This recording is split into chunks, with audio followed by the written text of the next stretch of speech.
आइए भगवान शिव को अपना गुरु बनाए। आज मैं फिर से आप सबों के साथ उपस्थित हूँ। सबसे पहले अपने गुरु महादेव महेश्वर शिव को मेरा प्रणाम है। माँ दुर्गा माँ को मेरा प्रणाम है। साहब भैया को मेरा प्रणाम है। दीदी माँ को मेरा प्रणाम है। देखिए, शिव की गुरु बनाने की बात हो रही है।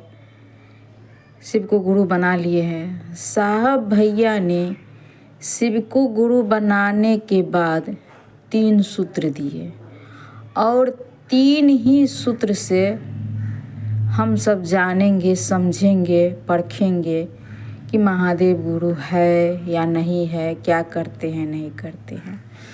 तो ये 3 सूत्र क्या है, कैसे इस 3 सूत्र से मेरा और आपका महादेव से जुड़ाव होगा, महादेव से प्रेम होगा।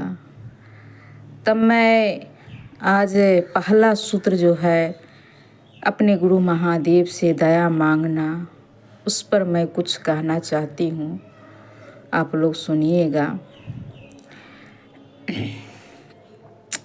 कि जैसे कि जानते ही हैं, सतयुग आया, द्वापर आया, त्रेता आया, अभी का घोर कलयुग है। कलयुग में भी घोर कलयुग है। तब पहले सतयुग में ऋषि मुनि सब तपस्या करते थे, वनों में तपस्या करते थे, अन्न जल नहीं ग्रहण करते थे, निराजली रहकर तपस्या करते थे, तब जाकर भगवान की प्राप्ति होती थी। द्वापर आया, द्वापर में भी पूजा पाठ करते थे, तब जाके भक्ति मार्ग मिलता था। भक्ति करने का मतलब मिलता था।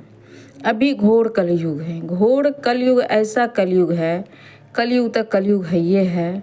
और अभी के समय में मेरे पास और आपके पास समय नहीं है कि हम बैठकर अपने आराध्य को, अपने महादेव को पूजा पाठ कर सके, मंत्र का जाप कर सके। टाइम नहीं है। किसी को कहिएगा शिव का शिष्य बन जाइए तो सबको लगता है कि शिव चर्चा में जाएंगे तभी शिव का शिष्य बनेंगे।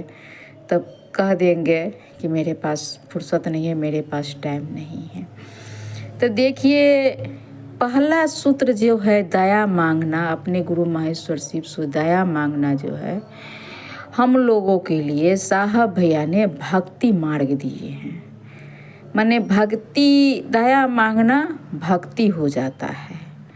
तो भक्ति कैसे हुआ, ये भी आप प्रश्न कर सकते हैं। कैसे हुआ कि जितना हम पूजा पाठ में सामग्री रखते हैं, फूल, धूप, दीप, अगरबत्ती सब कुछ रखते हैं और बैठकर पूजा करते हैं, तो भक्ति कहलाता है।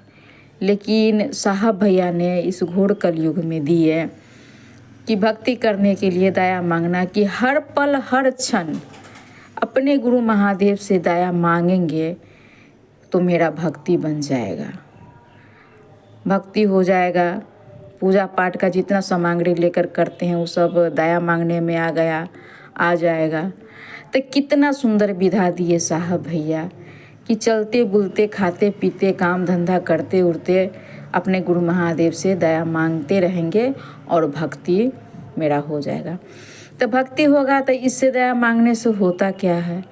दया मांगने से ये होता है कि मेरा मन परमात्मा की ओर जाता है, परमात्मा को जानने समझने की ज्ञान मिलता है, समझ मिलता है। परमात्मा की ओर जाकर परमात्मा को हम समझने लगते हैं, इस दुनिया को समझने लगते हैं, अपने आप को समझने लगते हैं, मानव तन को समझने लगते हैं और महादेव से प्रेम होने लगता है, प्यार होने लगता है। जब आप दया मांगिएगा तो धीरे धीरे धीरे धीरे आप खुद ब खुद दया मांगिएगा तो खुद ब खुद समझ में आ जाएगा कि महादेव से हमको प्यार हो गया है, और हल पर हल क्षण अपना दया मांगते रहिएगा। तो यही है महादेव गुरु का पहला सूत्र जो है सो भक्ति करना है, दया मांगना भक्ति मार्ग है। तो इसी पर आज मैं आप सबों को अपना कुछ अनुभव सुनाई हूँ। आप लोग सुनिएगा और समझिएगा और कीजिएगा, करने का प्रयास कीजिएगा। मेरा निवेदन, मेरा प्रार्थना एक ही रहता है कि आप शिव गुरु से जुड़ जाए, शिव गुरु से आपको प्यार हो जाए, आपके मन में शिव गुरु बैठ जाए। आप भी दूसरे को शिष्य बनाइए, आप भी गुरु की चर्चा कीजिए, आप भी गुरु का नमन कीजिए। मेरा उद्देश्य एक ही है कि आप सभी शिव का शिष्य बन जाए, और मेरा कोई उद्देश्य नहीं है।